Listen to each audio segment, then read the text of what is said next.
something is breaking inside Labour. Not whispered rumours from the outside, but blunt warnings from their own MPs.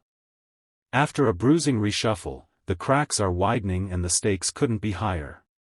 Behind closed doors, some MPs are admitting their party faces a threat so serious it could wipe them out in just months. And their suggested solutions, well, let's just say it will show reformer living in their heads rent-free. Let's break it down. But first, hit the like button and subscribe to the channel for more. The warning lights inside Labour HQ aren't just blinking, they're blazing red. According to one Labour MP, unless the party gets a grip on the small boats crisis, Nigel Farage and Reform UK could destroy them starting as soon as possible as next year's local elections. That's not an attack line from the opposition. That's an admission from inside the Labour Party. And it goes further. Senior voices are now openly suggesting that Labour may be forced into two once unthinkable moves, leaving the European Court of Human Rights and reviving the Rwanda deportation plan simply to survive the political onslaught.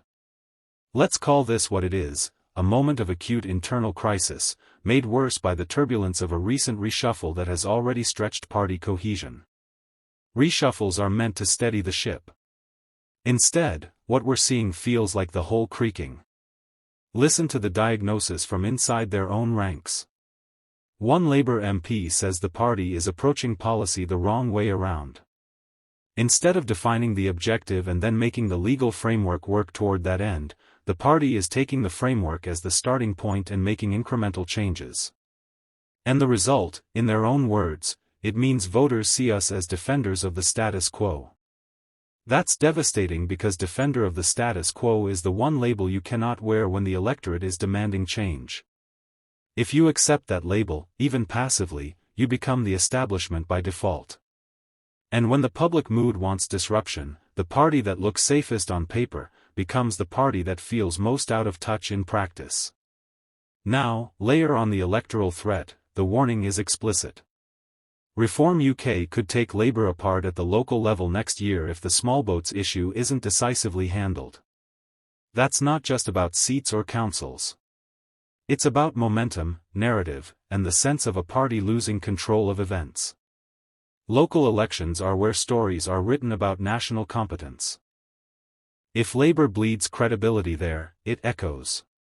And then there's the culture and communications problem again raised from within Labour's own benches.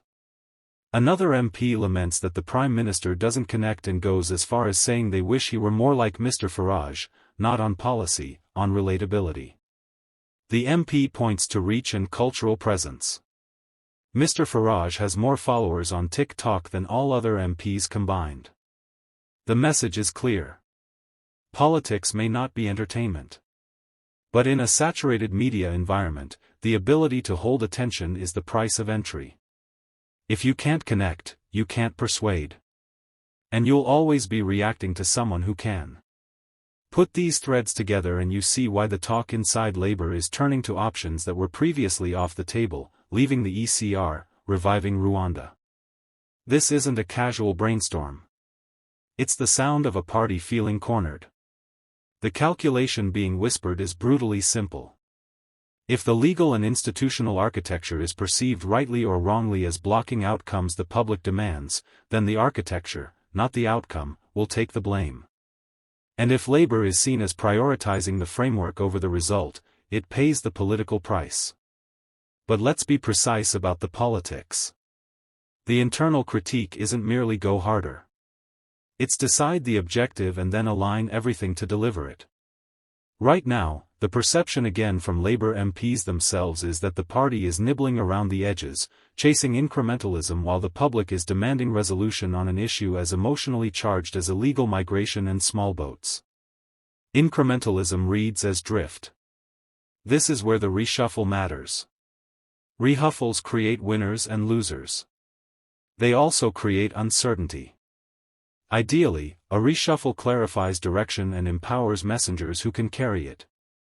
But if the reshuffle is followed by headlines about panic, pressure, and policy U-turns, it signals fragility rather than focus.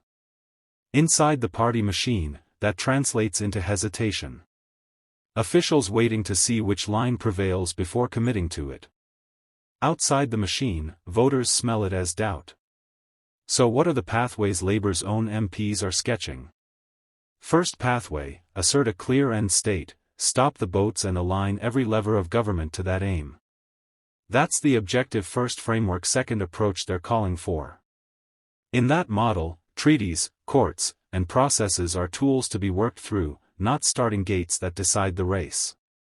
The pitch to voters would be judge us on results, not rituals. Second pathway. If the current legal framework is judged incompatible with the objective, consider structural change up to and including leaving the ECR or reviving the Wonder Plan. That's the hard-edged discussion now appearing in Labour's own conversation. It's controversial. It would fracture parts of Labour's coalition and it would ignite a furious national debate.